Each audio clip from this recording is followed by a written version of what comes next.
everybody. Welcome to It Was Tuesday with your host, James Chen, aka Jay Chenzor. We're going to talk about some interesting topics here today, but also I haven't done a nice fun Q&A session with the viewers. I always like seeing the kind of questions that they bring up, and always ends up in some really interesting discussion. So we're actually going to go ahead and do that. But before we do that, I do want to talk about one topic first, and then we'll go into the viewer Q&A session here. So what we're actually going to talk about first here is the concept of balance. It's an interesting topic to talk about these days because it's kind of a loaded topic. It's kind of an interesting question now because I feel like what people consider balance and what people consider as balanced fighting games has changed a lot over time. And at this point in time, it's like we're living in an age these days where we have the ability to patch games and to, tweak games and everything like that. But what a lot of people considered balanced is very subjective. There's a lot of opinions out there, and the subjectivity paints a lot of people's opinions about balance. And what it ends up doing, I feel like, is it really kind of creates this like it says down here, what should we expect from a balanced fighting game? It almost feels like it kind of creates an unrealistic expectation. All right, so let's talk about this first. What do we consider see, even everybody in the chat saying it too, right? Tuhalu says, balance is what lets me win. Gun Judy Kai says, the concept of balance for everyone means good for me, bad for everyone else. Obviously, they're joking, but at the same time, are they joking, right? That's what a lot of people do when they talk about balance, right? A lot of people really think about balance in terms of how it affects them directly. And that's one of the toughest things about balance, is because it is so subjective, right? It really depends on kind of what side of the balance you're coming from. But yeah, even Gundam Judy guy's like, are we really joking? But let's talk about this really quick. What is a balanced fighting game, right? So in a utopian society, let's just define what we consider to be a balanced fighting game, right? A balanced fighting game is essentially a game where every character has an equal chance of winning against every other character in the game, right? So the idea is that, no matter who you pick, you should have an equal chance of winning. Like, if you got the best player of each character, they should all have an equal chance of winning any matchup in the game as if they had played any other character. So this is the mythical utopian balance that we are striving for here. So the crazy part about this is there are so many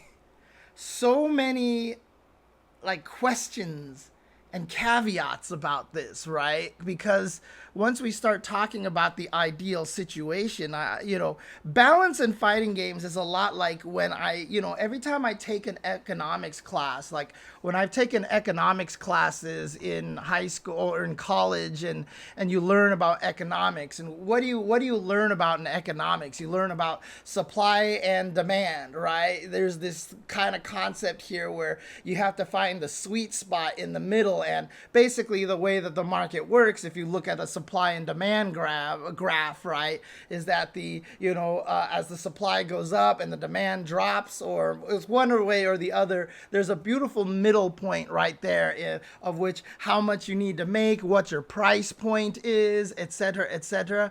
And that's kind of how economy works in a perfect society, because then what economics classes start to teach you is that, well, this is what the supply and demand curve, how it works, but here's like a bazillion reasons why this is just an ideal and that the real world doesn't work this way. And so all of a sudden they start giving you all these caveats and all these other things. And heck, we're even in an age right now where online ordering, I feel like, has kind of killed the concept of supply and demand that, economics classes teach it. I don't even think it's valid anymore. Anyways, that's a minor little soapbox of me kind of talking smack about economics classes and how irrelevant they're becoming these days. But the point still stands. In a perfect world, that is what we expect out of a fighting game. A balanced fighting game is one where any character has an equal chance to win, regardless of who they're going up against. Every matchup is a 50-50, and it really comes down to the skill of the player. But in reality, like, that's impossible.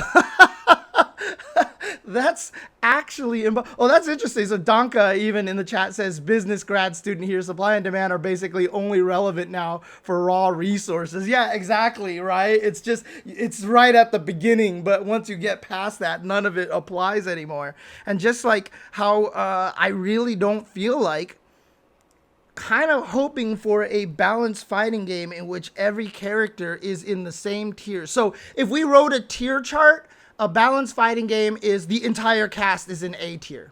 That's a balanced fighting game, right? It doesn't even necessarily mean that every matchup is 50-50. It just means that, in a given situation that every character, has strengths and maybe has as many bad matchups against some characters as everybody else. And, so it's not necessarily that every matchup is 50-50, but just that, if you have a character that they have as much of a chance as winning against a random set of opponents as everybody else. The thing about it is, this isn't realistic. Like, I don't think that exists. I don't think we can actually make a fighting game like that unless it's Karate Champ or Street Fighter 1, where literally everybody is the same character, right? Like, I really, well, it's interesting. Tier lists mean nothing, and matchup charts are more accurate ways to depict tiers. And, while you say that, Mike Lee, I don't 100% agree with that, because in situations, there's that whole concept of tournament viability, right? Let's just say there's one character out there that just absolutely massacres Ken. But if that character dies really badly to Luke, to Guile, to Cammy, to DJ, and to Blanca, and to Jury, even if that character, beat everybody else, that character is not tournament viable. So can you really count that character as being a strong character? Like, what if they beat all of the bottom half of the cast, but lose the entire upper half of the cast, except for it's just kind of a weird, you're right, like Honda, Honda in ST, right? Yeah, exactly. But it is kind of depicted in the matchup chart, but the reason why it isn't just straight up matchup chart is because in a Street Fighter 6 tournament, you are going to run into way more Luke's, Ken's, Jury's, Guile's, Cammy's, DJ's, Blanca's, Jury's, if I've already said Jury. So that's the problem, right? So let's say you beat half the cast, but you don't beat the other. So if you have one character that slaughters the top tier characters and loses badly to the lower tier characters, and you have another character that slaughters the lower tier characters but dies to all the top tier characters, even if they have the same win rates, total average on the matchup chart, does that mean they're equal characters? Not really, because they're not as tournament viable, because they can't beat the best characters, and that's a problem, right? So it's hard to say, and this is the thing, talking about tier charts and matchup charts and balance charts and everything, it's all kind of part of the same discussion here. A lot of it's going to be subjective, and a lot of it really comes with grains of salt that you're going to have to look at it. But I don't think that we can actually see a fighting game as truly balanced as people think that it can be, right? You talk to certain people and they're going to think the fighting game is balanced greatly, because let's just use Street Fighter 6 as an example, because I think Street Fighter 6 is one of the most balanced fighting games of all time. especially for one at launch, right? So I think this game is extremely balanced. And there's a lot of people out there who say that Street Fighter 6 is horribly unbalanced. They're like, I don't see this at all. And it's not just necessarily because they play Lily or they play Zangief or whatever like that. It's because they don't play Ken. They don't play Ken.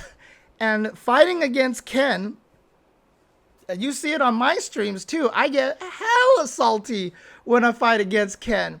Losing to Ken doesn't feel good because it just feels like Ken can do whatever he wants. And so the balance feels off, right? It just feels like this character can just maul you. And you're like, Jesus, like none of my characters are at this strength, etc., etc. I mean, there is that concept of scrub killers. Ken is an excellent scrub killer. He just takes out a lot of people who haven't taken the time to study the matchup. You can also take out a lot of people who have studied the matchup.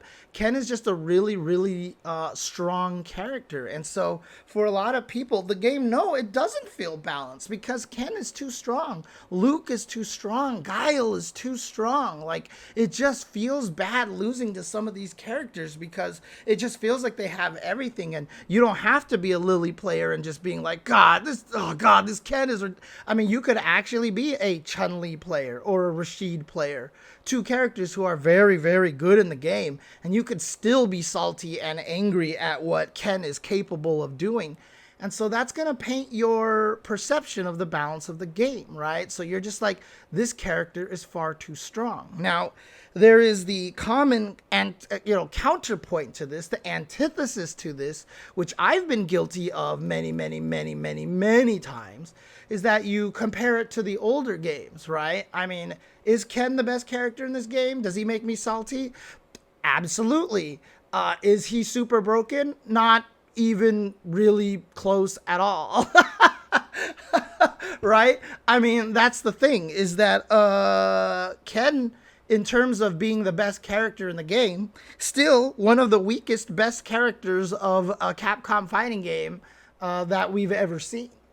Right? I mean, when you think back in the old days, we have CVS1, Nakoruru is a really popular one. Street Fighter 4, Sagat and Seth are two more popular ones. Any of the main teams in MVC2, even MVC3, right? Like Virgil, obviously, Zero, obviously super strong characters compared to, say, like Felicia, right? So that's the whole thing, is that in comparison to older games, Street Fighter 6 is insanely balanced. So is it fair to say Street Fighter 6 is unbalanced? However, do we want to hold games to those old standards? Because back then we had no patches. People really didn't care as much. The devs didn't really communicate with the fans at all. We're in a different era now, and holding Street Fighter 6 to the standards that were created of those games a long time ago and comparing it to MVC2 balance also really isn't fair either, right? So from a objective standpoint, it's really not fair. So really the question comes down to, what do we consider, like how do we process what balance is in a fighting game in modern era, honestly? So what is going on in the chat over here? People are arguing about Honda. What do what is going on with Honda over here in the chat? Well, to answer the question that I postulated here, how do we look at balance now? I mean, I think we just have to really look at the capability of the characters. Can they win? And it's not a question of, can they win as easily as someone else? I think that's the hard part about balance right now. What we tend to do when we talk about balance is we tend to compare characters a lot. Fighting games these days, especially ones with really strong system mechanics, is a genre of have and have nots, right? If you look at KOF 15, that's a big one right there, right? It's a game where the system mechanics are so strong that the characters that just have the ability to take advantage of the systems better than the other characters are always going to be the haves, and then the have-nots are the characters with, for example, in Street Fighter 6, no OD wake-ups, no way to, beat throws and meaty attacks at the same time, right? So, I talked about the balance last week and how, the top characters all have an actual OD wake-up, whereas the characters right now, the characters that are lower than that, do not have OD wake-ups, right? So it becomes a system of haves and have-nots. But what that does then is that it creates this comparison. So yeah, of course, is Ken the best character in Street Fighter 6? I mean, the Birds, Angry Bird and Big Bird, argue that JP is the best character. Regardless, those two are definitely two of the most blessed characters in the game. And so, of course, if you're going to look at your character, you're not Ken, you're not JP. And so the game doesn't feel balanced at all, right? If your character does not have that kind of wild power that those characters have, it doesn't actually feel like it's a balanced game. But like I said, I feel like that's falling into a trap of making these kind of comparisons. I think the best way, honestly, to look at balance is, can your character win at all? Because we just had Snake Eyes win World Warrior West for NA and Canada with Zangief, largely considered the worst or second worst character in the game at this point. And, after he did that, everyone's like, oh my God, maybe Zangief's not that bad. And then all these poor Zangief players went online and they all just kind of got beat up because Zangief isn't that strong. But here's the thing, right? If you find a player who gels with the character, and again, I make the argument that Snake Eyes wouldn't be able to do this as easily with other characters, even a character like Ken or JP, because Snake Eyes' mind is just so in tune with grapplers and the concept of the fear of the command grab and how that affects a match, that if he plays a character without a command grab, it's not quite the same. Even when he played Kage in 5 and Evil Ryu in 4, he still played him very much like a grappler, right? So the real question is, can the character win? Does the character have the capability to win matches? And it's a funny question because you're going to say, well, of course he has a... Dude, there is legit characters in old fighting games that don't have the ability to win. I don't care if you find the most mind-melding character with that, player with that character. They're just not going to win. A lot of people are going to bring up like Co-op Cup, right? Oh, you see the Remy's doing damage. Yeah, in a 1v1 team tournament kind of thing, it's different. You don't have the pressure of thinking that, if you lose, you're out of the tournament. You're like, well, if I lose, I have friends who can, make up for it. And so I can kind of play a little bit more recklessly, or, in a 1v1 environment. Yeah, anybody's going to be able to get wins and lucky. Basically, yeah, exactly. Win with point roll in MVC2, right? Like, or serve bot, right? Obviously, they're joke characters, so they're not meant to win, but still, like, that's literally what fighting games were like back in the day. I mean, there was literally characters that could not win. So, when we look at something like Street Fighter 6, currently, Zangief, obviously, Snake Eyes won with Zangief. But also currently in number 2 on ranked in master rank is a player, Hibiki, who is a Lily player. All right. In fact, he was number 1, but Punk literally just passed him right now and is number 1 with Cammy. And now Hibiki is number 2. So Lily is capable of winning, right? Like, literally is capable of winning. I mean, you've listened to, you've heard Brian F. talk about this before. You've heard a lot of people say that, obviously if you had the ability, if they didn't region lock people as badly in ranked, but outside of that, like ranked master, the master ranking is pretty accurate. It's pretty good. And so, in the situation, is Lily Like, can you say the game is balanced when there's Ken and then there's Lily, right? And again, like I said, doing the comparison thing, I think, is what's hurting it. A lot of people's perception of the balance.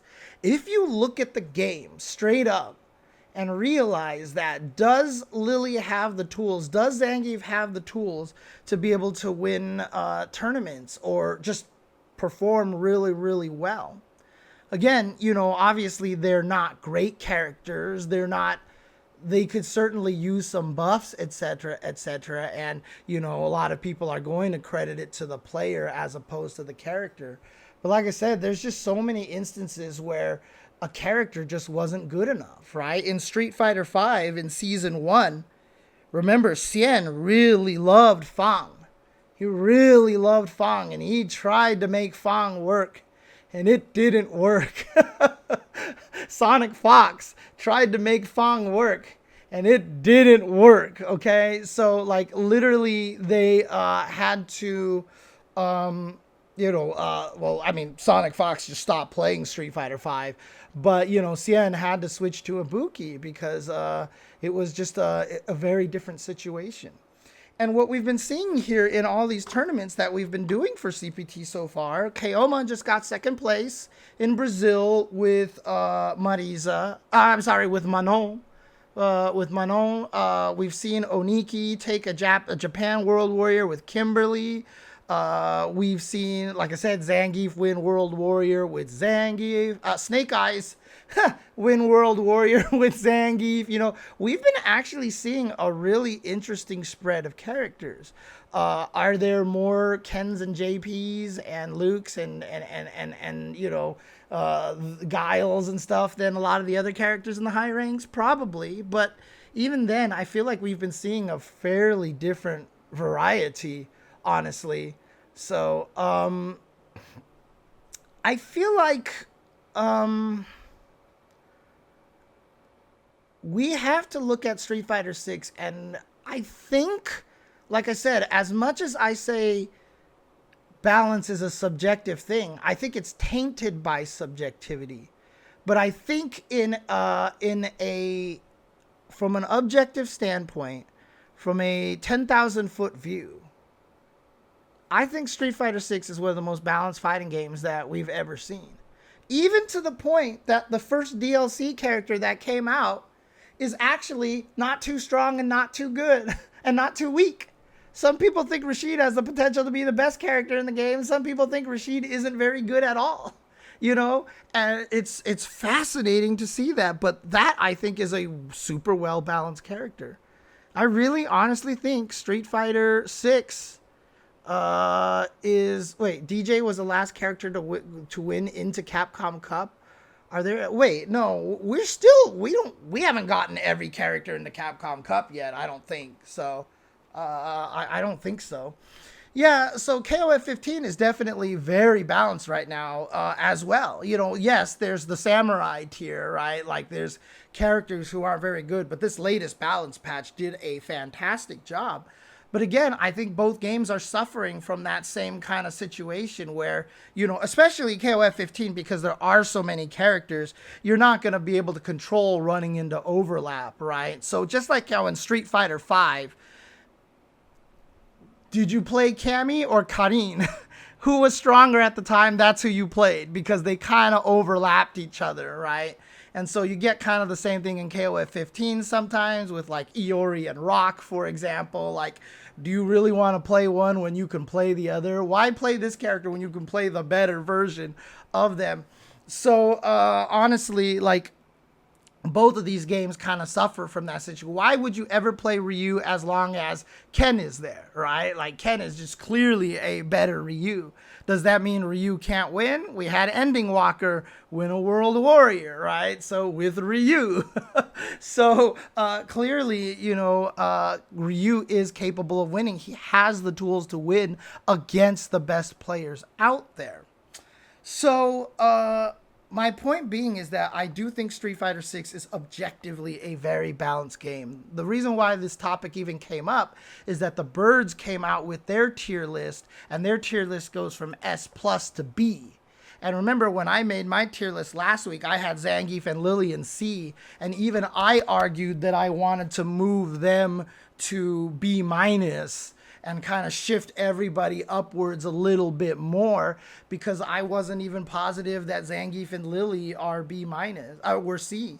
In fact, obviously I thought Zangief was awful, having played him on day one. I just played him in ranked last night and I streamed it, and shockingly, I did really well with Zangief. Do I still think he's one of the weaker characters? Absolutely. But again, he has the capability of winning. I was actually winning with Zangief yesterday and actually kind of having fun.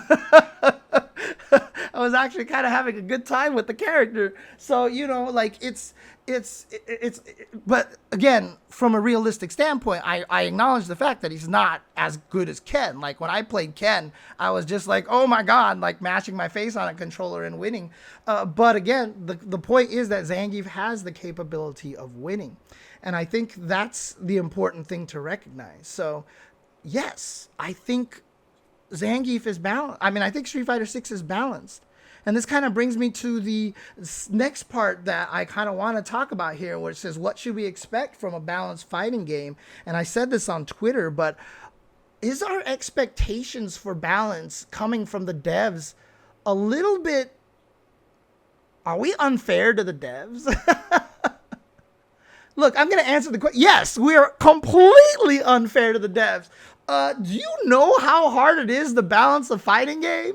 Olaf, my tenant, has always said, like, one of his favorite quotes from Seth was like, you change Guile's crouching medium kick and then Ibuki becomes the best character in the game, right? Like, that's how fickle balance is. When not this dual-on patch, not the dual-on patch for KOF 15, but the patch previous to that came out. And, they tried to nerf Cronin a little bit and stuff like that. But I, as a person who played Kyo, looked at Kyo's patch list, and Kyo actually got kind of nerfed. Right? Kyo lost the ability to make his light up kicks safe on block. And I was like, wow, that's kind of big. Like, that was actually kind of a major nerf. But in that patch, Kyo went from being, despite being nerfed, he went from being high tier to top 3 in the game. Right? And so, like, you're like, wait, so how in the world did that happen? It's because they nerfed a lot of the other top tier in the game as well. Balance is really, really tricky. Yeah, so Necromancy Black brings up the story that Keats likes to tell, and he told in the KI documentary shot by the Bestaban, is that everyone in KI was complaining about Jago's Instinct Fireball, that it was too strong. And Keats was telling the story. He was like, that's the symptom. That's what you see. But, like, what's the actual cause of it? And what he had determined of that, well, the cause of it was actually the wind kicks. And so he nerfed the wind kicks, and then everyone stopped complaining about the Jago Instinct, despite the fact that Jago's Instinct didn't change, right? And that's the thing. Balance is really, really freaking hard. And this is where, I am allowed to cull the giant history of fighting games for, years and years. As a person who has played fighting games for so long, and seeing, patches, and even prior to patches, things like, for example, Blaze Blue, Calamity Trigger, where Arakune was super busted, and then they just basically deleted him in the next version of the game to balance him. Like, they just absolutely practically removed Arakune from the game. Balance is hard. It's really, really hard to do. And so a lot of people, I still remember, people telling me in Street Fighter 4, in vanilla Street Fighter 4, there were Cammy players that were like, Cammy is so bad, her Tiger Knee Cannon Strike should be an overhead. And you're like, I was like, What? Like, as a person who actually still thought Cammy wasn't very good at the time, and as a person who was playing Cammy and wants her to be good, I was like, you do realize if you make Tiger D Cannon Strike an overhead that she just instantly becomes the best character in the game, right? And people are like, oh no, it wouldn't make her that good. And you're like, you're insane. You're legit insane. Like, people don't realize how fickle balance is. You change one small thing and the balance of the entire game can be affected by that. Because remember, it's not just a matchup to matchup thing, right? So like you can't balance a character, for example, in a famous game that was balanced many years ago.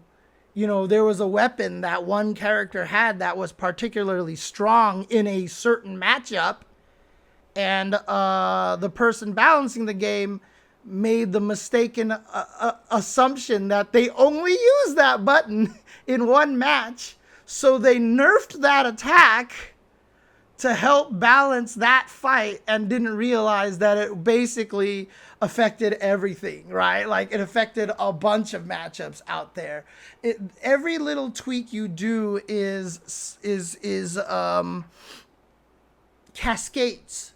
Everything you do cascades throughout the entire game, and the entire ecosystem changes. So, like my debate that I was having with Mike Lee earlier, in which matchup charts, I don't feel like necessarily really show the true story either, because you have characters that are going to show up in tournaments far more often than other characters.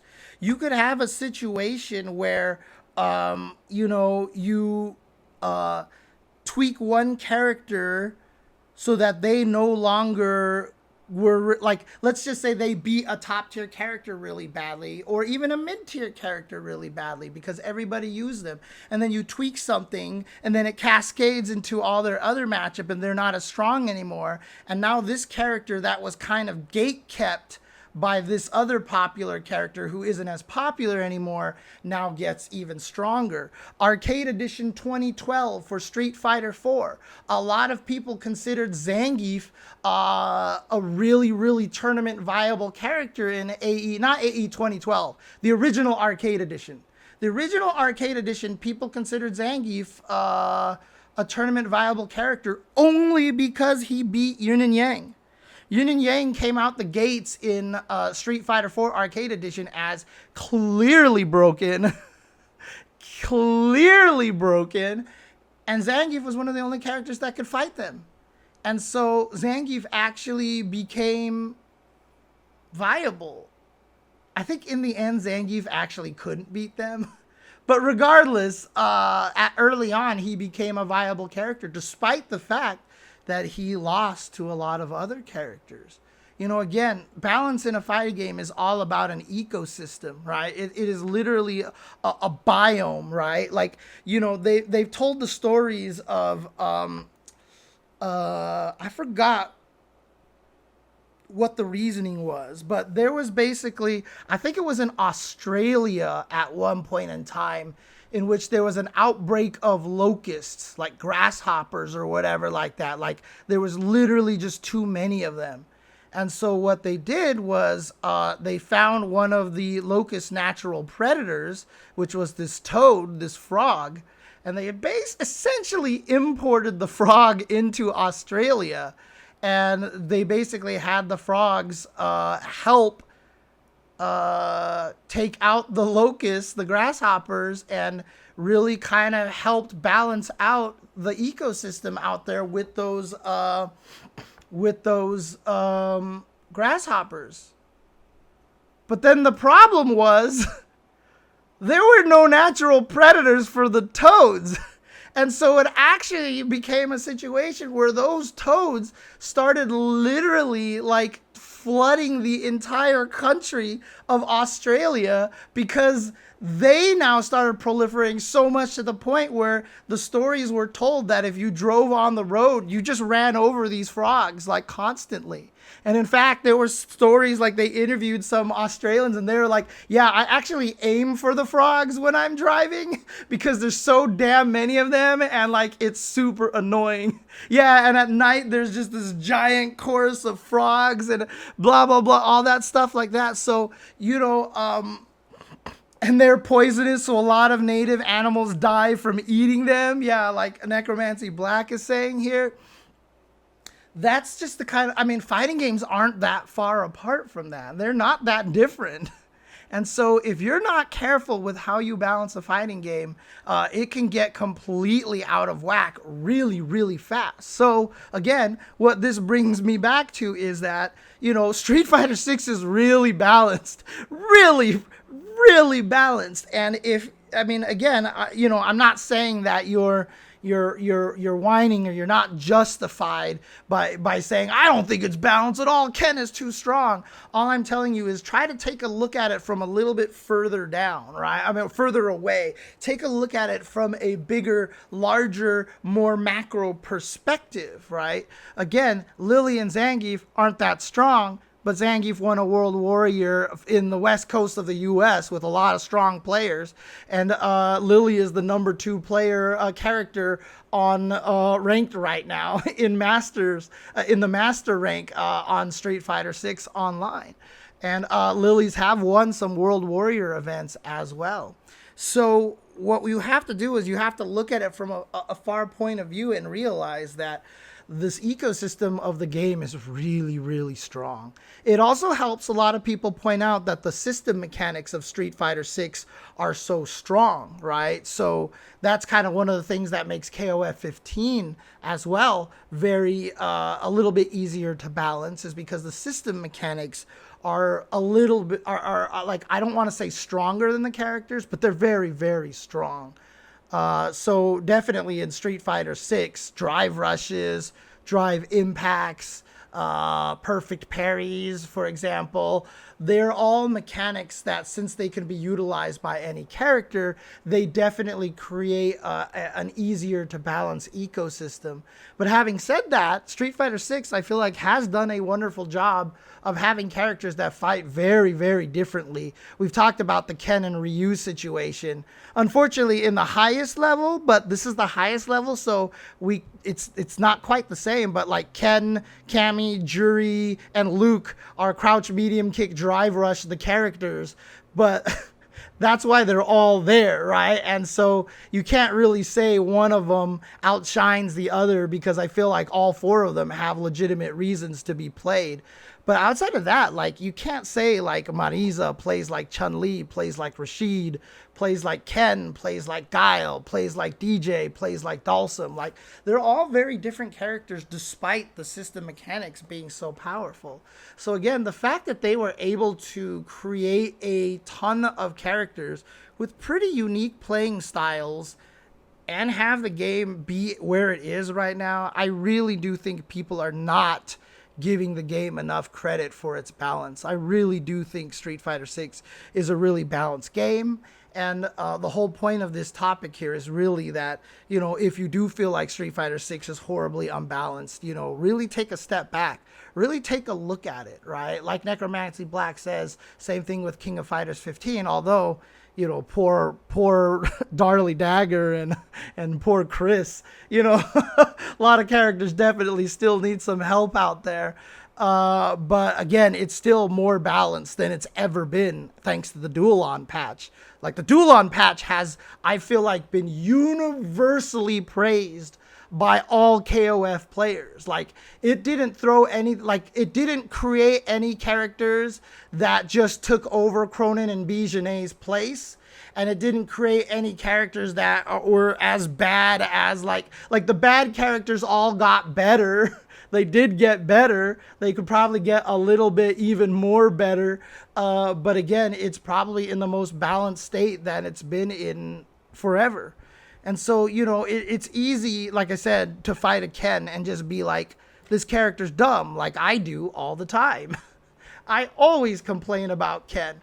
But again, like, from a macro point of view, when I let my salt stops when my salt stops taking a firm grip over my brain, I recognize the fact that it's pretty balanced.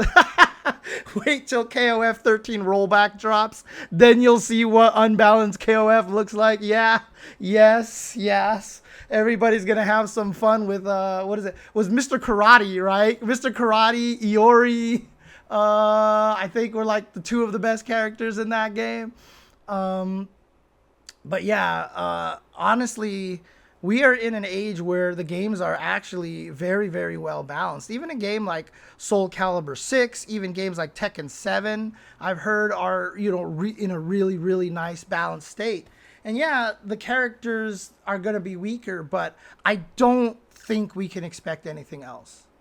Like, if we're actually trying to expect a fighting game where everybody is like A tier or at worst A minus, like, I just don't think that's realistic. I don't think that's realistic. Like, at worst A minus, at best A plus.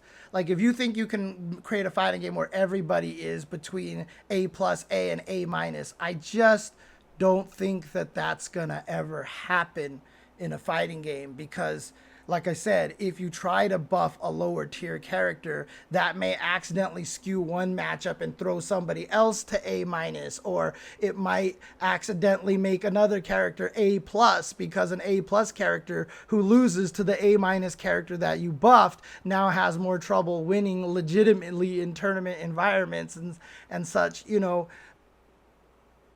I don't think it's possible. And so the fact that, the birds have rated so that Zangief and Lily are at worst B, and, in my tier list, I probably would redo it now so that Zangief and Lily were B minus at worst. I mean, it's a ridiculous state of fighting games. I mean, again, it's the new game. It's easy to see me as being biased, etc., etc. But I really honestly feel like this is one of the most balanced Street Fighters of all time, especially for a game that's 3 months old with one DLC so far. And another DLC coming tomorrow. Aki is coming tomorrow. I am going to play a lot of Aki. Actually, Aki's going to be coming at midnight. I'll be commentating ICFC, so I won't be able to play with her right away.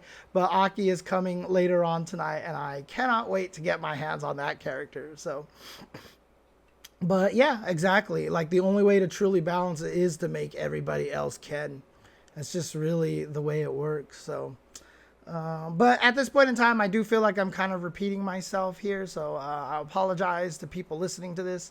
The main thing is that I think, for those people who look at Street Fighter 6 and really, really believe the game is very unbalanced, like this is just oh my God, this is not balanced at all, like really need to take a step back and look at it. Is Ken really strong? Yes. Is Lily and Zangief a little bit weaker than they need to be? Yes, absolutely. But I don't know if we can get the game to the proper point that everybody is balanced. This is the closest we've gotten. And honestly, the way Street Fighter 6 is playing out, like if any game was ever going to achieve that, it might be Street Fighter 6 right now, because it's shocking how close it is right now already. That, in my opinion, the tiers literally go from S to B with only 2 characters in B and only 1 character in S, right? That's how I see it. I really do see everybody else kind of in this in-between. So we're in a very, very close position here. So it's kind of what I wanted just to address here, talk about how balance works in fighting games, and, just kind of go over this idea that true balance is a pipe dream, and that, if we have a game that's in this state that we have for Street Fighter 6, we have to appreciate how balanced the game is and the kind of ecosystem that the game has right now, where yes, every character legit has a chance of winning. And again, people are going to say, Snake Eyes with Zangief, like, he's lucky he didn't run into like this other JP player, or he didn't run into Knuckle Do Guile or something like that, But it's like you look at Hibiki at number 2 in ranked on Street Fighter 6, and that's not he avoided matchups. Like, this guy's literally playing all the time, and he's gotten Lily to number 2 in the rank. Like there's no fluke, there's no excuse except, oh, he lives in, BFE and he plays the same one human over and over again. I mean, it's easy to go check to see his matchup records to see what it is, but I doubt that's the case at all. So that's all I want to say. That's how I want to conclude this. Anybody else have any thoughts on balance or any questions about this? If not, then I'll go ahead and call this segment done. But we're going to go move to a Q&A session over here where basically I'm just going to answer questions in the chat and talk about that. So please, guys, here on Twitch, stick around. If you're on YouTube, just look for this Q&A session. I might divide it into 1 or 2 videos. I don't know. We'll see what happens. But look for that on YouTube tomorrow after this video drops here. But thank you for continuing to support the content and stuff. Leave some comments below so I can buy Jasmine and Nathan, my cats, all the best things in the world for kitty cats. And then also for supporting me as well financially, because it has been a rough year for me.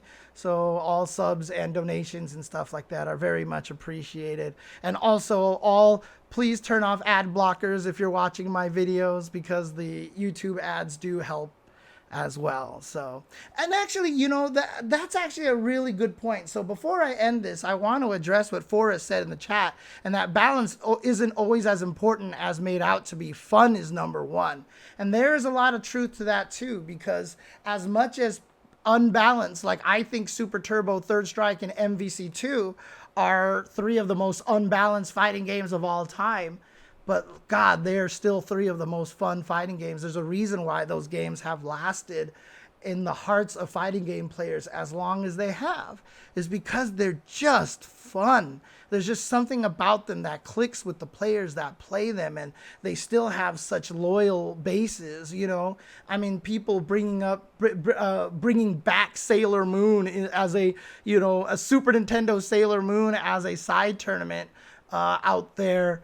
And that game is horribly unbalanced, but, as long as people find it fun, sometimes balance isn't the most important thing. Now, obviously, we're in a different era where we are in esports and, $1 million is on the line. So balance is definitely very, very important. Huj Cools actually says, what if people find balance fun? Well, yeah, then you're going to want to have a balanced fighting game, because then you can play every character and have fun. So a lot of well-balanced games, even viewed as boring, just like how people like myself view MK11 and its objectively most balanced NRS release. Interesting. I don't know enough about the what people feel about the NRS scene, but I mean, if a lot of people do, consider that game a little bit more boring, even though it's, the most balanced. Yeah, there is that, right? Because people like to do dirty stuff in fighting games. They like to be jerks in fighting games.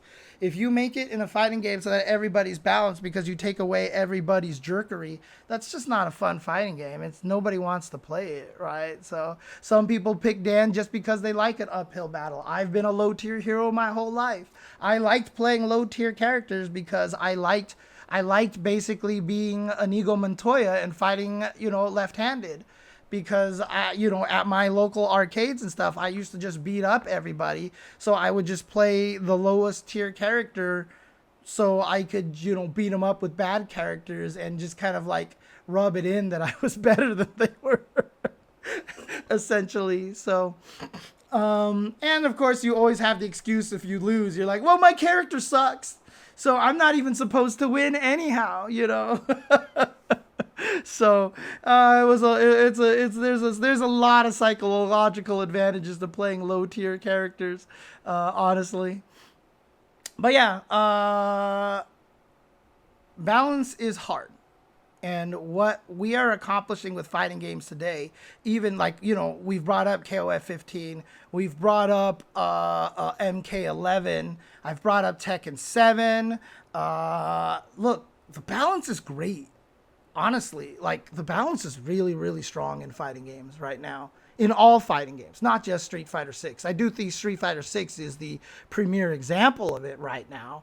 But I also think that we're also just super good at it these days. We're a lot better at balance. We're doing a better job. They have a lot more data they can collect by seeing what moves are abused and, what things are, what characters are being used online the most, et cetera, et cetera. So they have a lot of good information that we don't have as fans to help them balance the games a little bit better as well. But please, just we should stop sitting there and crying everything as being unbalanced. Could be a lot worse. Trust me. I know I was there. But like I said, it's not fair to hold things to the past standards. But at the same time, it could be a lot worse. I know I was there. In any case, thank you guys for watching here. Watching It Was Tuesday. Like I said, Twitch people, stick around so you can ask me all the questions. But for everyone on YouTube, the day that this podcast graced your ears was the most important day of your life. But for me, it was Tuesday.